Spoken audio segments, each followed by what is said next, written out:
नमस्कार दोस्तों, जय जोहार। मैं कौशल तिवारी और बिहनिया संध्या में आपका स्वागत है। मोदी सत्ता के द्वारा 400 पार के नारा देने के बावजूद यदि मोदी सरकार को आचार संहिता लागू करने के पहले राज्य दर राज्य बड़ी बड़ी घोषणाएं करनी पड़ रही हो, दूसरे पार्टी के भ्रष्ट माने जाने वाले नेताओं को अपनी पार्टी में लाना पड़ रहा हो, पार्टी तोड़ना पड़ रहा हो, छोटे छोटे छत्र दलों, चाहे डीएमके हो या बीजू जनता दल, छोटे छोटे दलों के आगे गिड़गिड़ाना पड़ रहा हो, तो यकीन मानिए कि 2024 का चुनाव आसान नहीं। और कहा तो यहां तक जा रहा है कि आरएसएस ने और भाजपा ने जो अपने प्राइवेट एजेंसी से सर्वे कराया है, उसने स्पष्ट संकेत 1 महीने पहले ही दे दिया था कि इस स्थिति में भाजपा 200 सीट भी नहीं पहुंच पाएगी। तो क्या इसीलिए बिहार में नीतीश कुमार को धमकाने के बाद या कभी नहीं लेने, दरवाजा बंद कर देने की गारंटी के बाद उस गारंटी को तोड़ना पड़ा? क्या मोदी सरकार के लिए जो इस दौर में नए नए गारंटी दी जा रही है, वह अब मोदी सरकार के लिए ही खतरे की घंटी बन गई? ऐसे कई सवाल हैं, हम आपको विस्तार से आज बताएंगे कि अभी 3 महीने ही तो नहीं हुए हैं राजस्थान, मध्य प्रदेश और छत्तीसगढ़ को फतह की। राजस्थान, मध्य प्रदेश और छत्तीसगढ़ में जीत दर्ज की है। तीनों ही राज्य, हिंदी पट्टी के इन तीनों राज्यों में दिसंबर में हुए विधानसभा चुनाव में भारतीय जनता पार्टी ने सिर्फ मोदी के चेहरे के आसरे या मोदी की गारंटी आसरे चुनाव जीता था। लेकिन क्या अब इन तीनों राज्यों में भी परिस्थितियां बदल गई हैं? और यही वजह है कि वे दक्षिण से लेकर उड़ीसा, बंगाल, कश्मीर सब तरफ ताकत आजमा रहे हैं ताकि इन तीनों राज्यों में जो सीटें कम हो रही है उनकी भरपाई की जा सके। भ्रष्ट आपराधिक छवि के नेताओं को लगातार भाजपा में शामिल कर रहे हैं। यकीनन भाजपा जिस परिस्थिति से गुजर रही है, मोदी सरकार की जो करतूत है वह उसे 200 सीट भी देने को तैयार नहीं है। और शायद यही वजह है कि इलेक्ट्रल बॉन्ड को लेकर जब सुप्रीम कोर्ट ने फैसला सुनाया, इसे असंवैधानिक बताया, इसे लोगों के अधिकारों का हनन बताया, तो एसबीआई अचानक, एसबीआई यानी स्टेट बैंक ऑफ इंडिया अचानक सुप्रीम कोर्ट पहुंच गई कि उन्हें और समय चाहिए। और वह सुप्रीम कोर्ट में झूठ बोलने से भी नहीं हिचकी कि उनको पूरी लिस्टिंग करने में 4 महीने चाहिए, तब तक लोकसभा के चुनाव निपट जाते।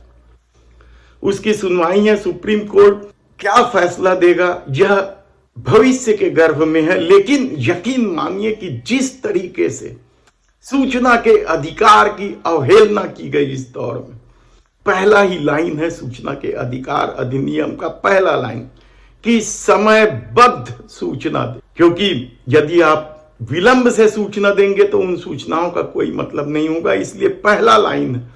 और 4 महीने का समय मांगकर क्या एसबीआई उस सूचना के अधिकार का उल्लंघन नहीं कर रही है? सुप्रीम कोर्ट को क्या बेवकूफ समझ लिया गया है? ऐसे कई सवाल आपके इस दौर में आएंगे, क्योंकि इलेक्ट्रल बॉन्ड न केवल असंवैधानिक है बल्कि यह सत्ता के लिए रंगदारी वसूलने का खेल रहा है, कहा जाए तो गलत नहीं होगा।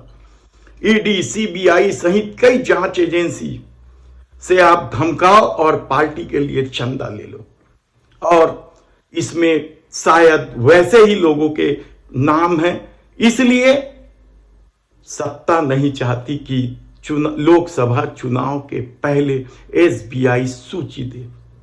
लेकिन चुनाव आयोग क्या कर रहा है? चुनाव आयोग से भी तो सुप्रीम कोर्ट ने कहा है कि आप एसबीआई से सूची लेकर हर हाल में 15 मार्च तक इसे प्रकाशित करें। क्या इस दौर में सचमुच चुनाव आयोग पंगु हो चुका है? वह पूरी तरह से सत्ता के इशारे पर नाच रहे हैं।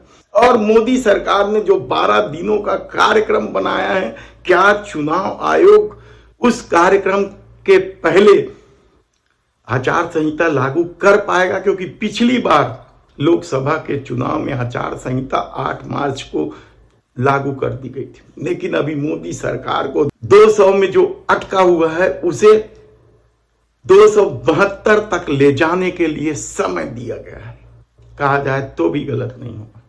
तब ऐसी परिस्थिति में इन 3 राज्यों में क्या था पिछली बार लोकसभा के परिणाम? राजस्थान सभी 25 सीटें भाजपा के पाले में, मध्य प्रदेश 29 में से 28 सीटें भाजपा के पास, और छत्तीसगढ़ में भी तो 11 में से 9 सीटें भाजपा के पास थी। यानी इन तीनों राज्यों के 65 सीटों में से केवल 3 सीटें कांग्रेस के पास थी, बाकी सभी सीटें भाजपा के पास थी। तो क्या परिस्थितियां बदल गई हैं? ज्यादा दिन नहीं हुए अभी तीनों राज्यों को जीते, तो फिर क्या मोदी की गारंटी पर लोगों का भरोसा उठने लगा है? क्या सचमुच तीनों राज्य में जिस तरीके से मोदी सत्ता का हस्तक्षेप रहा है उससे लोग नहीं चाहते कि ये तीनों राज्य केंद्र शासित प्रदेश कहलाए? ऐसे कई सवाल आपके मन में उठेंगे। राजस्थान में तो स्थिति बेहद बुरी कहा जा रहा है, और खुद सर्वे रिपोर्ट के बारे में जो राजनीतिक विश्लेषक बता रहे हैं उसके अनुसार भाजपा वहां 12-13 सीटों से ज्यादा नहीं जीत पाएगी। तो क्या ये 12-13 सीटों की भरपाई कहां से होगी और कैसे 400 का आंकड़ा आएगा? मध्य प्रदेश में जरूर भाजपा की स्थिति अच्छी है, लेकिन उतनी अच्छी नहीं है कि 29 में से 28 सीटें जीत ले या सभी सीटें जीत ले, क्योंकि कांग्रेस ने जिस तरीके से यहां प्रत्याशी चयन में मंथन किया है, यकीन मानिए कि मोदी सरकार के तोते उड़ गए हैं।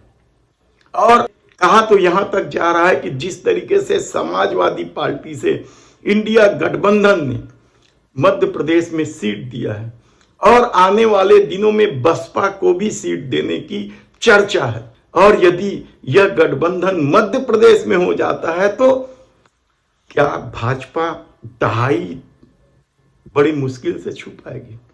हालांकि परिस्थितियां अनुकूल है भाजपा के। उत्तर प्रदेश से लगा राज्य है, उत्तर प्रदेश में जो राम मंदिर का खेल खेला गया है उसका प्रभाव मध्य प्रदेश में है, इससे कहीं इंकार नहीं है।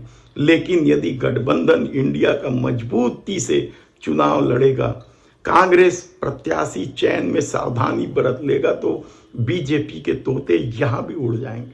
तब छत्तीसगढ़ में हमने आपको बताया कि किस तरीके से कांग्रेस आरोप लगा रही है कि छत्तीसगढ़ को भारतीय जनता पार्टी की सरकार यानी विष्णुदेव साय की सरकार या डबल इंजन की सरकार ने केंद्र शासित प्रदेश बना दिया। आरोप तो अंधा बांटे रेवड़ी अपन आपन को देखा भी है। कल हमने आपको विस्तार से बताया है इन चीजों में, और यह भी बताया कि किस तरीके से सरगुजा और रायगढ़ ये 2 आदिवासियों के लिए जो सुरक्षित सीट है वहां भाजपा की हालत खराब है। तब बाकी सीटों में क्या अच्छी स्थिति है? कहना कठिन है, क्योंकि मोदी सरकार ने जो गारंटी दी थी एक मुश्त धान की राशि देने का 3100 रुपए प्रति क्विंटल के हिसाब से, वह अभी तक नहीं मिला है। केवल समर्थन मूल्य में खरीदे जाने वाली राशि ही किसान तक पहुंची है। तारीख नए बताए जा रहे हैं, और इसकी वजह यह बताई जा रही कि मोदी सरकार नहीं चाहती है कि राज्य सरकार इस तरह का काम करे। हर कुछ वह इसलिए कर लेना चाहती है क्योंकि चुनाव मोदी के चेहरे पे लड़ा जाएगा, और शायद यही वजह है कि महतारी वंदन योजना की भी तारीख बढ़ा दी गई। पहले 7 मार्च को महिलाओं के खातों में पैसा जाना था, लेकिन अचानक विष्णुदेव साय की सरकार घोषणा करती कि 7 मार्च को नहीं, अब प्रधानमंत्री के हाथों होगा। 10 मार्च की तारीख दी गई है। देखना है कि 10 मार्च को क्या महिलाओं के खाते में पैसे आ पाएंगे? और क्या सिर्फ देश के प्रधानमंत्री के हाथों ही सब कुछ होगा? क्योंकि आप देखिए इस दौर में किस तरीके से बड़ी बड़ी योजनाओं की घोषणा की जा रही है। मंदिर मंदिर घूम रहे हैं ताकि धर्म की पट्टी बांधकर लोगों को अभी भी मोदी की उस गारंटी के साथ जोड़ा जाए या विपक्षियों को हिंदू विरोधी साबित किया जाए। लेकिन क्या अब महंगाई और बढ़ती बेरोजगारी ने लोगों की आंखों से पट्टी हटाना शुरू कर दिया? क्या सालों से जिन सीटों पर भाजपा का कब्जा रहा है, छत्तीसगढ़ की बात कर रहे हैं, ऐसे 7-8 सीटें हैं जहां राज्य बनने के पहले से भाजपा लगातार चुनाव जीतती रही है, जिसमें रायपुर की सीट है, राजनांदगांव की सीट है, बिलासपुर की सीट है, सरगुजा की सीट है, रायगढ़ की सीट है, बस्तर की सीटें हैं। बस्तर में पिछली बार जरूर कुछ गड़बड़ी हुई थी और वहां से कांग्रेस के जो वर्तमान में प्रदेश अध्यक्ष है दीपक बैज ने बस्तर में भाजपा को पराजित कर दिया था। हालांकि वोटों का अंतर बहुत ज्यादा नहीं था और वे बड़े नेता बनने के चक्कर में विधानसभा का चुनाव लड़ बैठे और पराजित हो गए थे। कहा जा रहा है कि उन्होंने भी आदिवासी मुख्यमंत्री के दांव चलने पर मुख्यमंत्री बनने का सपना पाल रखा था, लेकिन लोकसभा चुनाव तो वे लड़ रहे हैं। कहा जा रहा है कि पैनल में इकलौता नाम है दीपक बैज का और भारतीय जनता पार्टी ने वहां से महेश कश्यप को चुनाव पर उतारा है। महेश कश्यप की छवि को लेकर कई तरह के सवाल हैं। हालांकि बस्तर नक्सली प्रभावित क्षेत्र है और लगातार वहां कानून व्यवस्था संभालने में भाजपा नाकाम रही है और खुद भाजपा अपने नेताओं को नक्सलियों के हाथों मरने से नहीं बचा पा रही। नगरनार स्टील कारखाने को लेकर जब बवाल मचा था विधानसभा चुनाव के दौरान, तो देश के गृह मंत्री अमित शाह और खुद प्रधानमंत्री नरेंद्र मोदी को आकर कहना पड़ा था कि यह प्लांट नहीं बेच रहे हैं। इस पर आदिवासियों का ही हक है, एनएमडीसी के पास है। लेकिन किस तरीके से चुपचाप राज्य सरकार ने जमीन बेच दी थी एनएमडीसी को, वह भी तो एक विषय है जो लोगों की जानकारी में। महेश कश्यप और दीपक बैज के बीच मुकाबला होना लगभग तय है। हालांकि कांग्रेस ने अभी सूची जारी नहीं की है, लेकिन क्या यह संभव है कि दीपक बैज फिर से चुनाव जीत जाए? कहा जा रहा है कि बड़ा ही रोचक मुकाबला है। मामूली अंतर से पिछले बार जीत हार हुई थी और जिन 2 सीटों पर कांग्रेस ने छत्तीसगढ़ में जीत दर्ज की थी, उनमें से एक सीट बस्तर की ही थी, एक सीट ज्योत्सना महंत की थी, कोरबा की सामान्य सीट है वो, ये आदिवासी सीट है।